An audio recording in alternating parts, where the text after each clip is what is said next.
Delighted and proud to host the master storyteller, the prolific writer, Chetan Bhagat, in this webinar today, How to Stay Motivated in a Lockdown. Mr. Chetan Bhagat is an Indian author and a columnist known for his English novels about the young middle-class Indians.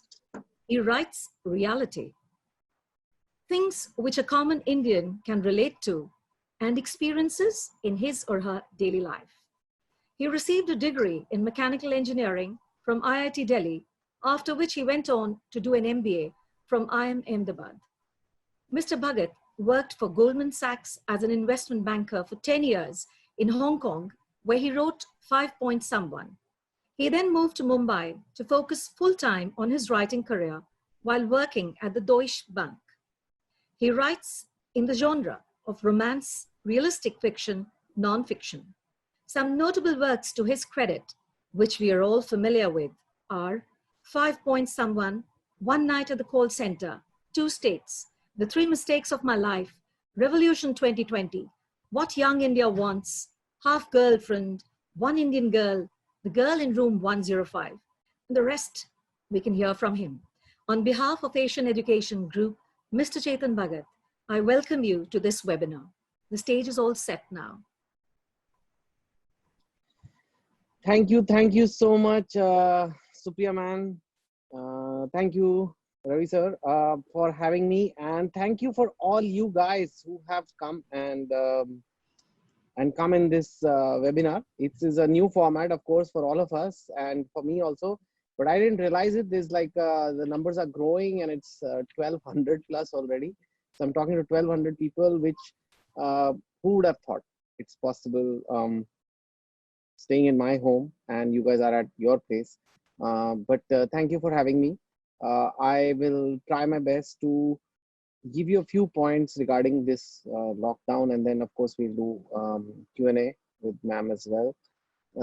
I am hoping I'll mostly speak in English just for the benefit of people who may not understand Hindi, but I may do a little bit of Hindi in the middle. So enough that not too much, but I'm sure everybody will understand that. So guys, we are in the lockdown. We are in a very, very tough situation. All this you know already, right? So what am I going to talk to you about in the next 20 minutes in my part? I'm going to talk to you about how to make the most of this lockdown. It's not a good situation. Nobody's saying it's a good situation, but you can make it less terrible, or you can even make it good, or you can even make it very good. And I'm going to tell you how to do that. I'm going to talk to you about discipline. I'm going to talk to you about adapting, headwind versus tailwinds. I'll talk about positive attitudes. I'll talk about getting the right skills and patience and being productive. So these 5-6 things I'll spend each couple of minutes on for you guys. It is difficult, and when you hear the news, it's so scary. And you feel like, oh my God, what's going to happen? My entire future plan has gone awry. I think most people, especially young people, are not that scared of getting the disease or dying or anything like that, which it is, the chances are very low. But I think people are all worried that what will happen, yeah? What will happen to my future? What does it mean for my studies, my jobs, my career, and things like that? And that is what people are very, very worried about. And then, the lockdown just keeps getting extended, and people like, what do I do with that? So I think first thing I want to reassure you that this will get over. I know it looks like ki nahi hoga, and people are saying it's nothing like this has happened before. That's also kind of true. But the world has had problems, crisis before, which were nothing like what had happened before. I have some personal experience of SARS, which is the severe acute respiratory syndrome, which was another virus like corona. It is a coronavirus, one of the coronaviruses, like a cousin of COVID, you can say. And I used to live in Hong Kong, then work in a bank. I wasn't an author at that time. And Hong Kong used to be the worst hit place for SARS. Like hundreds of people died in one city. People didn't have that much social media at that time. It was very, very scary. And people said this is the end of the world. The stock market fell 50%, property prices fell 50%. And then We just felt that it's going to be all over, man. And then it went away. And yes, when it goes away, people will be still scared. Okay, when the lockdown and all in the first few weeks, everybody will be scared. Nobody will gather. Nobody will go to crowded places or malls. But I can assure you, after 2 3 months, they will all come back. And call me an optimist or call me whatever, but the lockdown is bad, but the lockdown is temporary, especially for young people. You have very long life ahead of you. So 2 3 months in a life is not nothing. It's not even 1% or 0.5% of your life. So it is, firstly, you don't think that now this is the life and everything changes after this. I know some people are saying everything will change. Everything may not change. Some things will change, and maybe we'll discuss them later. But this is temporary. This will get over.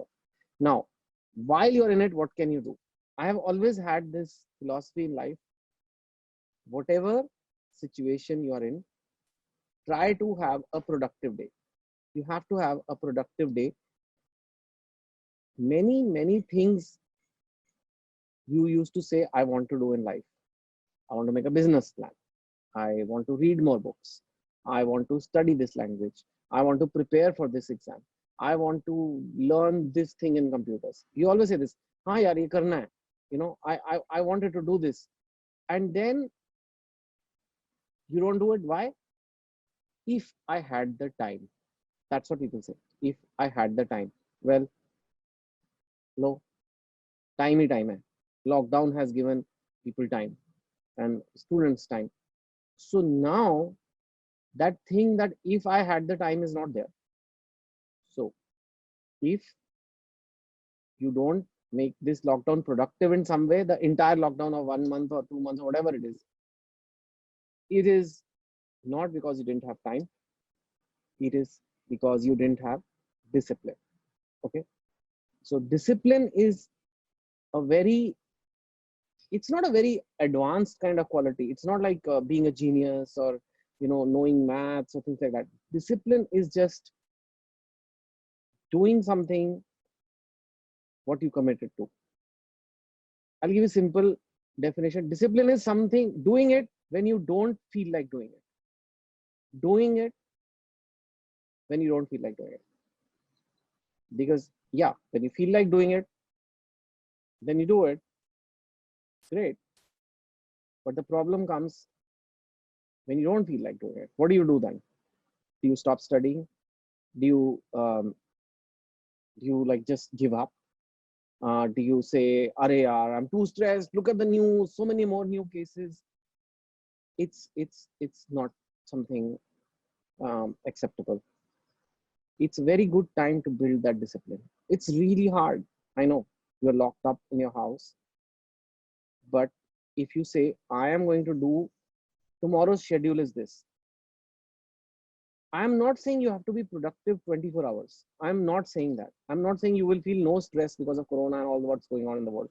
But if you spend the entire day on Netflix or on whatever entertainment you like, and then after 1 month later you say, well, yeah, I didn't really do much in the lockdown, then um, you only have a month full of excuses.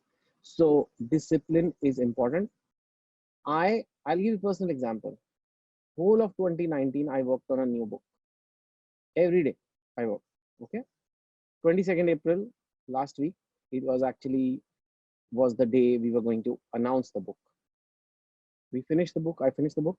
We made the promo. We made the website, made the cover. Everything was done. We made the Amazon link also. And then this lockdown happened. And now I can't release the book. Now, when, like I'm telling you the mindset, the whole year when you work on sitting in a room alone, what you want the most is the book to be out, people to see it, right? The release has to happen. There is no release. All my year's work is stuck. Then comes the lockdown. Now, what do I do now? A lot of my other work that I did, like, I mean, I'm doing this webinar now, but I do a lot of on-ground events. As you know, I've come to Asian Education Group also. I do a lot of events, motivational talks, all gone. I was about to start work on a movie, all gone. I was about to launch a book, all gone. So you're already sad, you're already depressed, and you've been writing every day. And now I'm stuck. So I can sit and say, okay, you know what? I've done the work. Now I'm going to watch Netflix all day or whatever you feel like. But I will, if I do that, that's not discipline. There is one thing I can do, which is to write one more book, because that's what you could do in a lockdown. Now, I have just finished a book which is not even released yet, and I should start a new one. That has never happened before. I've been writing for 15, 20 years. It has never happened. How can I do it? Oh, no way. I deserve to have a big book launch. I deserve to have the release. I deserve to get that people to read it. That's what my mind goes. I'm not getting it. It's not going to be possible. So right now, the only thing I can do is write. That will make my day productive. So I'm doing that. I'm trying to do it. And sometimes I don't feel like doing it. Why I told you all the stories? Because I don't feel like doing it. But I have to do it. That's discipline. I'm trying to bring that discipline. I am not working at 100%, okay, at what I can because of all this corona and all the distraction. But I can work at 70. So if I work at 70% for 30 days, that's like 20 days of work, right? So that is something to keep in mind, that you can be disciplined. You should be disciplined. You must find out something you can do that counts for a productive day. I'm going to be very honest with you. And three things, for example, I know young people waste a lot of time on video games, pornography, and commenting on internet, on politics and right wing, left wing, Hindu, Muslim, all this stuff. Pornography and video games, people still know that they are bad for you. So if I tell you don't do it, you will kind of, hey, yeah, actually we know it's bad, we won't do. But commenting on social media, or checking Twitter all the time, or checking Instagram all the time, or checking all this and commenting, and you feel like I'm doing something. This is not that bad for me. What is so bad about, commenting on BJP versus Congress or Hindu versus Muslim? I'm trying to be part of democracy, but it's bad for you. You are not helping yourself. It's not adding to your resume. Unless you want to become a politician or you're a journalist or something, you're wasting time. So cut that link. Don't waste your time. You have time, which you always said, I don't have time to do this. I don't have time to do this. But now you do. Now it's up to you to use the time or to waste. That's discipline. Most important part of what I wanted to say. Secondly is adapting. Jeff Bezos last week said this. His company is doing very well, actually. Amazon is doing well in the lockdown. In fact, their shares have hit all-time high. Even though all the stock market is down, but Amazon is up because, everybody's ordering from them and things like that. He said that a person must always be willing to adapt. And he gave the headwind, tailwind example. Let us say you are going, you know what a headwind is, which is a wind coming on your face. And that will, if you're walking fast, a fast wind behind you will slow your speed. Tailwind is wind behind you. It happens on a plane. And if it's you're getting a wind behind you and you're running or walking, you will run faster. The plane will fly faster. So he says, in life, you don't know when tailwind comes and when headwind comes. Just turn your direction, right? This lockdown is stopping everything. And then it looks like everything is ended. But if you change direction, you can take advantage of it. Minor example, I can't do talks on the ground. Everything is becoming against me. I can't even step out. But I can do this. I can do a Zoom thing with right now 1,360 people. That was not possible. In the last 11 years, I've never done anything like this. And maybe this will become a new thing for me. We will offer clients that either I come or I won't come, but I'll do this. So there's some advantage. Now for you also, yeah, it would have been great if you could go out. But there's a lot you can study when you're inside. There's a lot of preparation you can do inside. You can do a lot of planning about your life inside. You can plan an entire business inside. And you must take that attitude. which comes down to that positive attitude that this is good for me. You know, when I first resisted, I really, really resisted writing, I told you, a new book because my book is not coming out. Once I started writing it, I feel like some divine power did this to make sure I write and finish one more book so that I can be free. And then next year, when the lockdown and all is over, I can travel, I can do all kinds of events, everything. And then I will have a book already ready for 2020 book I already did.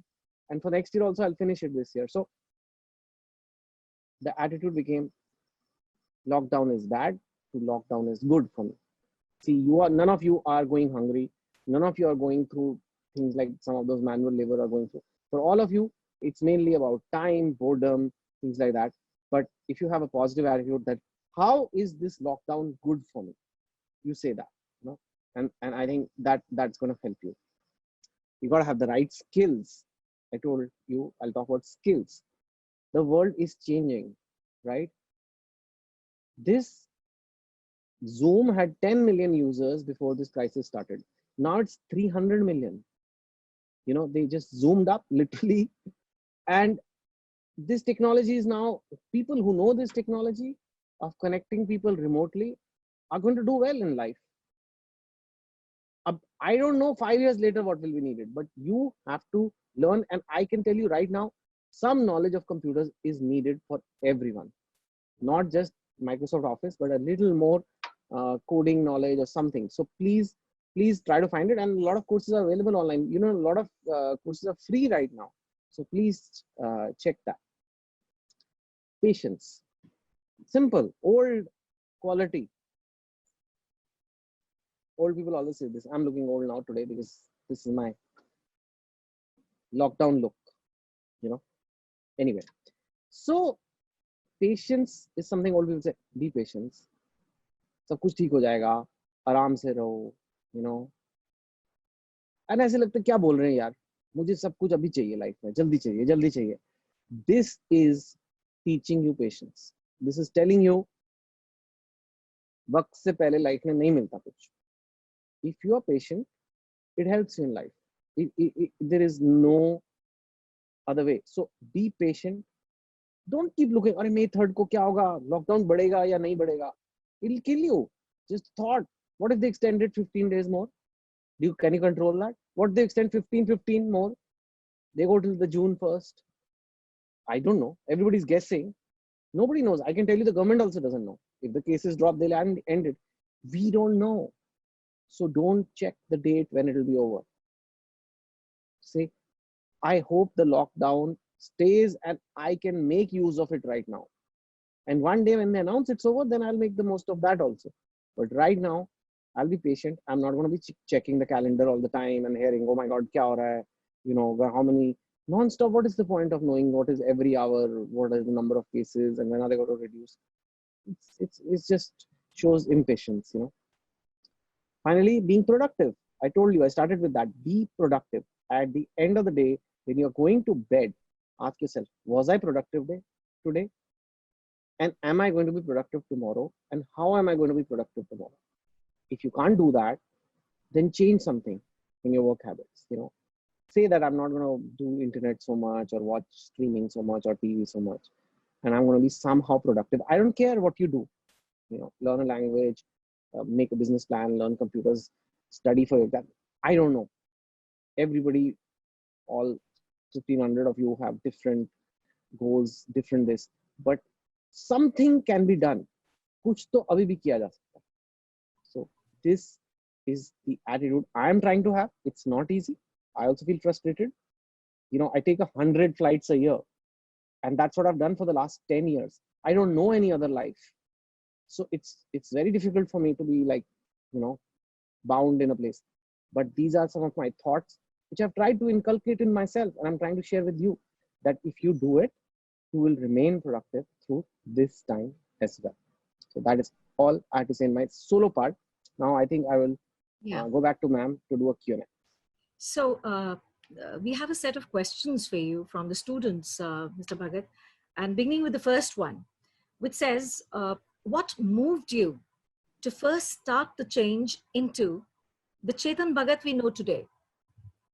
Something like, what was your first step? Yeah.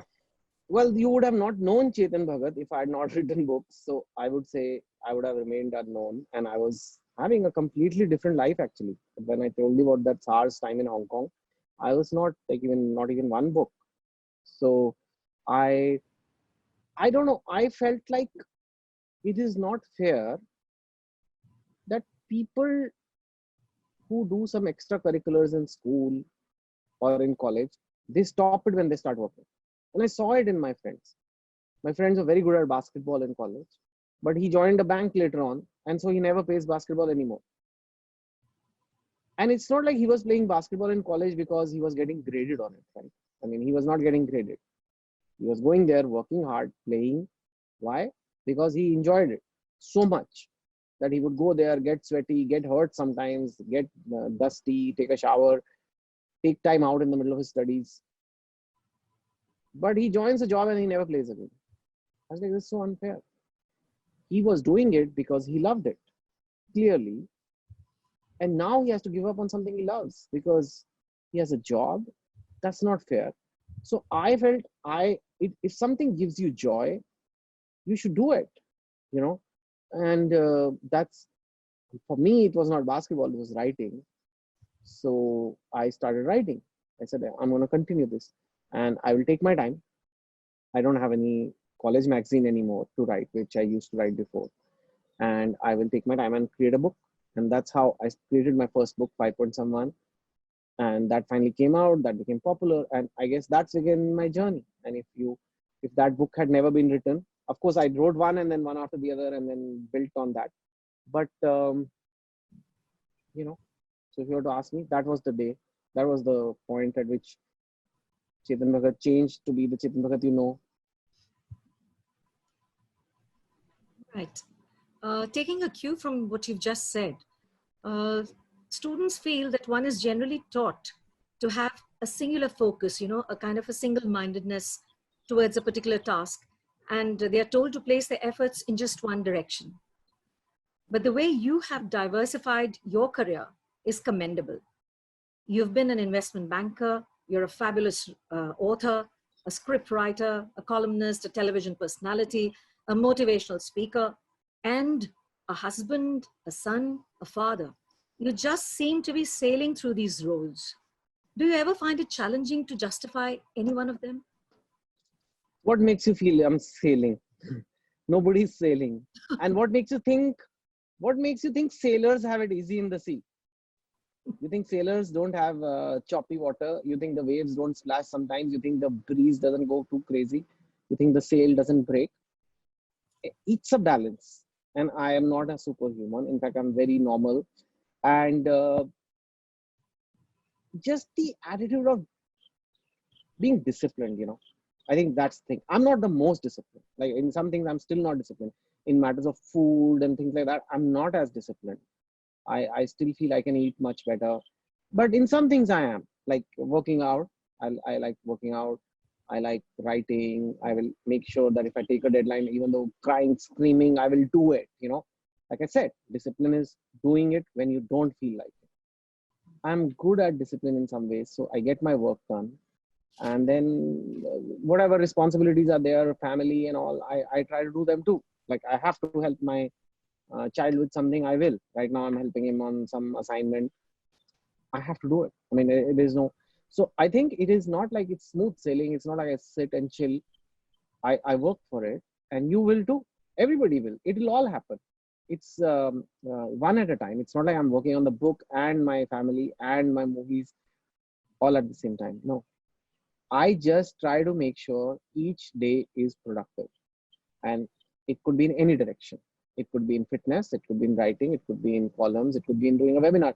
Today is Sunday, and Monday to Friday I write. And I chose not that today this at this time Sunday kya or Monday kya, nobody knows what day is what. But I just chose today because I know from Monday to Friday I want to write. So I'll do a webinar on a Sunday. So every day is something different, and then somehow the ship sails, and it's smoothing sail, sailing from a long shot maybe, but if you come close up, you'll see that there are challenges in every aspect of sailing as well. Okay. So the next question says that your books are such that they can be read a number of times, and your writing draws us to become a part of the ensemble that you lay out as the plot unravels. Please tell us, in order to allow your thoughts a free flow and this sort of refinement, what sort of an ambience or specific environment do you favor? What kind of an environment do you look forward to? Yeah, see, actually, you know, uh, books writing, I know it sounds very counterintuitive, but one of the things I do a lot is I try to exercise every day and keep my mind calm. It's part of keeping my mind calm. And I try to sleep on time every day because I show that I can get enough sleep. To write and to get ideas, you need to have a very calm mind. I try to finish all the stressful things I have to do, any matter that needs some stress, some work. I try not to write when I'm going through some stressful thing. So it's a bit like meditation, they say yoga, the yogis say that we created all these asanas and all this yoga was created so that your body becomes fit and then you can sit and meditate. And you're like, okay, you just want to sit and meditate. Why do you need to do all these poses of, upside down and things like that?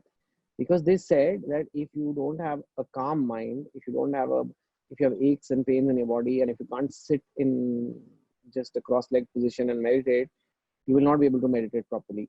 So I think for blossoming my creativity, if you can say that little bit, I have to ensure a lot of things on the other side which have nothing to do with writing, which is I must sleep on time. I must not have my brain cluttered with stressful things. I must exercise. I must, I must keep a balance and not let my mind get too anxious. If it's anxious, I can't be creative. I just can't. So nobody can be. Right. So fair enough. Which authors inspire you? A lot of them actually. See, my writing style is very different from the typical Indian English language authors that were there before me. They wrote in a very literary style. They wrote something which I guess a lot of English teachers will be very happy with because they have very elaborate language and vocabulary, and then there's a lot of things you can analyze in those books. My idea was that I want to write books that directly reach the reader. They should reach from my heart to your heart. It's not even my mouth to your, my pen to your mind, heart to heart. And for that, the language needs to be the simplest possible. It's a very different way of thinking about writing books. I don't want an English teacher in the middle. I don't want an expert or like a critic to tell that, yeah, okay, this is what this book means, and I will tell you this analysis. So for me, my writing style is simple, and therefore, when you ask me authors, I look for authors that have done that, like a R.K. Narayan has done that, or a Premchand has done that, or a Charles Dickens has done that, or George Orwell has done that. Many, many authors, if you notice, in fact, even Shakespeare at that time. Today, Shakespeare is a very complex English kind of author. But at that time, there was time of royalty, and only royalty used to see theater and plays. There were no television, internet. So plays was the ultimate entertainment at that time. Mm-hmm. But he created plays which common people could see, and his stories were very simple in a way. Romeo, Juliet, normal, anybody can relate to love stories. Nothing very complicated. And he became popular because of that. Today, Shakespeare is seen as the ultimate in English. But to me, it's not like I have to copy Shakespeare, but to get inspired by that so that you play that same role in society. You write in a way that lots and lots of people can read and understand, and that's why a lot of your students have read my books, and because they find it easy to read and understand, and it goes from my heart to their heart. So there is this student who's very curious to know whether you've ever faced rejection and how did you handle it? Oh, of course. No publishing career is without rejection, by the way. My first book, 5 Point Someone, became a super hit book later on, but it was rejected by every publisher. I have so many mails, maybe I'll have them somewhere.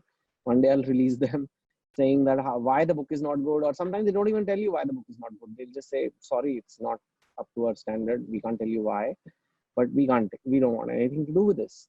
So it was a good 1.5 year period after I had written the book that I found a publisher. Like, so imagine getting rejected for 18 months. Every month, some publisher would say no, no, no, no. And that movies don't just happen. It's not like people are waiting. There's a lot of money required to make each movie. You need actors to agree. There's so many, it takes years to put a movie together. So it's daily basis. I will meet a director. I'll say, okay, how about this movie on my book? And they'll say, it's a nice book, but we'll let you know. So it's a rejection only. So it's fine. But it bothers me, but not like, it's like, I feel like it's part of my job to get rejected. You all of you also, you are going to get rejected in jobs, in interviews, in hundreds of places, in your own business, to your customers, like every day you'll face rejection. So if you want to get anywhere in life, you gotta get used to it, man. Okay, a very pertinent question is coming your way. It says, in 2 states, the hero said he didn't know how to cook. As it's the story of your marriage, then you are the protagonist or the hero here. The question here is, now in this lockdown period, have you picked up any culinary skills to help at home? Yeah, listen, I do cook. I, in fact, like cooking. In fact, if I've not been an author and if I was not told from childhood that you have to become an engineer, I would have loved to be a chef. Okay, so everything in the book is not 100% true. Thoda, like, when you're editing the book and all that, you kind of make a little bit here, there. I had to show the girl good, na? So I showed the boy doesn't know. And, so I had to show that he appreciates the cooking and all that. So don't think it is 100% me. I do cook.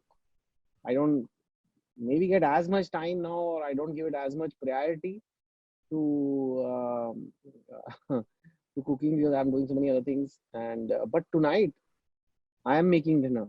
I'm making pasta today, and Wow. it's very simple. It's not like I'm making it from scratch, but I got it and I'm putting it together. So yes, I am making pasta today. I'm trying out different things. Um, I like cooking, but I just feel like sometimes you cook too much, then you'll eat too much. So that's why I get a little scared. Okay. A day in the life of Chetan Bhagat during lockdown. So now, on a good day, like I will wake up. I don't wake up very late. I wake up 7ish.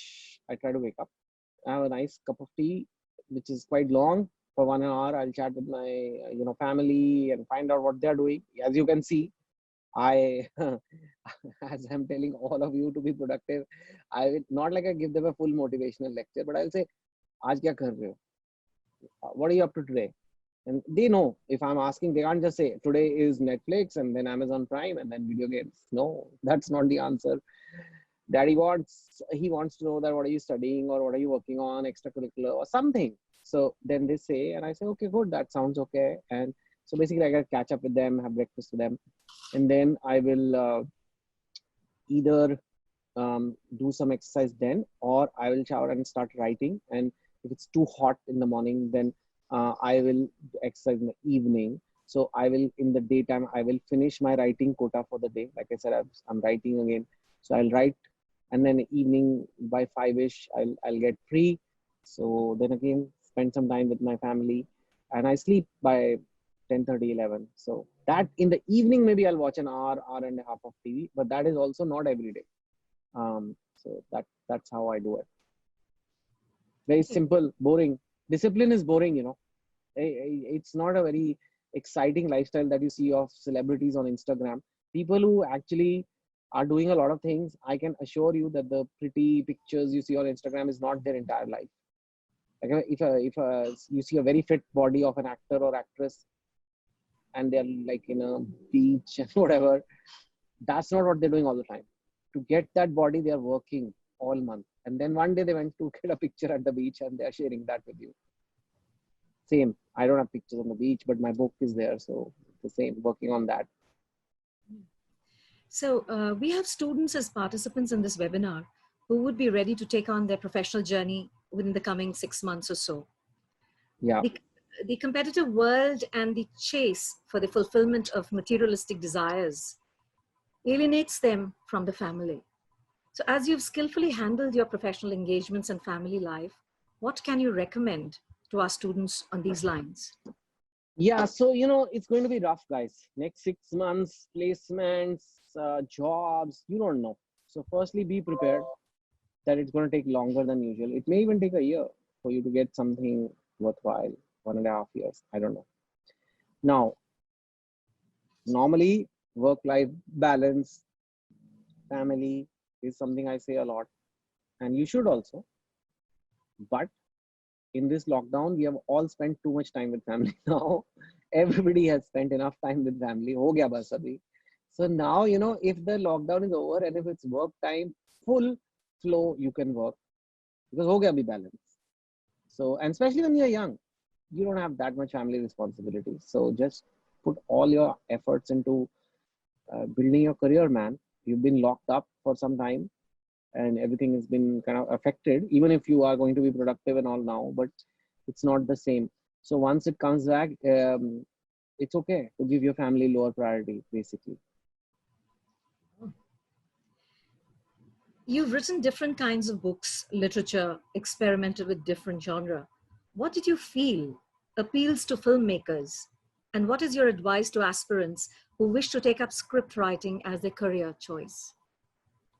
Yeah, I think, my story is connected to a lot of Indians. I told you, I try to write in simple English and stories that will go heart to heart. And if it's the story that connects, it's not the language. And the language was just a way that the printed paper reached my thoughts, reached yours. But that, if people have liked those thoughts, because the books are doing well, that means people have liked those thoughts. Then there is potential for those thoughts to be brought to screen as well. And the stories are very relatable. They are also the books are very fast paced. They're not slow. And a movie has to be fast. You can't go on and on discussing one thing for 20 pages. So that also people, I think filmmakers like that. When you read the book, you can see that, yeah, okay, this is how we'll make the movie. That's that. If you want to do screenwriting, I would say that the streaming is the future. I mean, for you guys, especially you have a media institute and you teach filmmaking, streaming is the future. Web is the future. I mean, theater will always be there, but it's going to get tough for it because the streaming is such a compelling argument. Like, I mean, for the price of one movie ticket or two movie tickets, you can get a month of the best shows being made for you with the same budget as that in a movie. And it's unlimited, literally. And you don't have to leave your house. You don't have to take your car. You don't have to pay parking and pay for expensive popcorn. I mean, so streaming is going to grow like crazy. And frankly, because of this lockdown, people have tasted streaming. A lot of you probably already knew. All the young students, all of you guys are all very familiar, must be, with Prime and Netflix and all. But a lot of India was not. But because of this lockdown, a lot of people are liking it and going for it. So it's going to be happening. In fact, the other company that has done very well in the lockdown is Netflix. If you see Google, the shares of Netflix, they've actually gone up, and all other market I told you is down. Amazon and Netflix are the only two shares that are up a lot amongst big companies. So that is the future, and you should try and go in that direction. Find out companies who make shows and try to go in that direction. The time for movies, I mean, I've made movies and it's the ultimate thing, movies. But for me, I think Netflix and all is the future. Okay, so besides your own book, one book would you recommend to help students find their motivation during these times? Oh, for motivation, I don't know. There's a lot of books, good biographies sometimes help motivate you. I think sometimes if you read a Steve Jobs biography, or if you just read a biography of even Dhirubhai Ambani maybe, or anybody who's a self-made person, read their biographies. Just Google, okay? And because everybody likes different industries, everybody likes different people, sportsmen's biographies. I find those sometimes motivate a lot, even though there are books and who will tell you, okay, motivation this and this, that, and those are all bullet points and all that. But I think when you read someone's story, I think that can stay with you much longer because it's a real person, you know, and you go into full detail of one person rather than just the principles. So towards the end, Mr. Chetan Bhagat, a one-liner message for our students to remain intrinsically motivated in this catastrophic phase. That this will pass, and don't look at it as a hindrance, look at it as an opportunity. Look at it that you've got a pause button in life and you can do things which you otherwise never get the time to do. Don't look at May 3rd and don't look at the ending. It'll end when it'll end. Just say, how can I be happy and productive in this phase? You know, and then you will not even realize it when it gets over, and you would have gained something from the experience. Okay. So, Mr. Chetan Bhagat, Asian Education. Before you end, can I have one request? Yeah, sure. I know. I don't know. I know we've told everybody to keep the videos off, but because now that I'm about to go, can everybody open their video so I can see you guys? Are you able to see them? Yes, I'm seeing some people. Can I don't know what is the format of this. Okay, am I able to? I don't know. I think it is a different kind of call. Okay, you can't do that in this one, is it? I can see the names: Nikhil Singh, Aditi, Vaibhav, Neha, Durgesh, Simran, Veenu, Madhu, Shivang, Aniket, Pulkit, Mahavir, Anushka, Abhinav, Swapnil, Vikrant, Dilip. So I can't say all. Yeah, we can enable their voice, but video is not possible. Yeah. Okay, well, a voice will make it very crazy. So, okay, guys, that was so awesome. Thank you, ma'am. Chetan sir. Yeah. Chetan sir, yes. This is Ravi. So, can I please request you for a message for Asian Education Group? And then how we can... I think. Yeah. Okay. So once more. Asian Education Group has always tried to be innovative. I am now getting a lot of webinar requests, but yours was the first one. So you are ahead of the game. And first time you came, I thought, what is this webinar? Kaise hoga? But now I see 1,227 people. I'm like, wow, this can kind of work. And so Asian Education Group has always tried to be innovative, always tried to be like, you know, at the forefront of things. So it will be great if you keep doing this. If you believe in your students, if you believe in hard work, if you believe in India, India will come out of it. You know, it's okay. We have a lot of resilience, and I think just want the Asian Education Group, the faculty that is here, to realize that this is a tough time. They need to be supportive to their students, not just be faculty, not just teach their course, but they need to be their mentors. They need to guide them through really rough times that may come in the next 6-8 months. And like always, Asian Education Group will come out of it, you know, because it's not like the first time. Times are tough. Times can be tough, but it's an opportunity also for people who are strong. Thank you very much. Thank you so much. And as I was saying, Asian Education Group extends its heartfelt appreciation for your presence here today. The precious moments shared with you shall remain with us for long. And we are sure that you are putting this lockdown to good use in penning down something really awe-inspiring for us to read. We look forward to many such animated, buoyant meetings to dispel the hovering uncertainties. Thank you so much. Thank you, guys. And like I said to the faculty at SIR before also, this is great, but I can't wait for things to be okay and to actually come to Asian Education Group again, which I will soon. Thank you very much, sir. Thank you.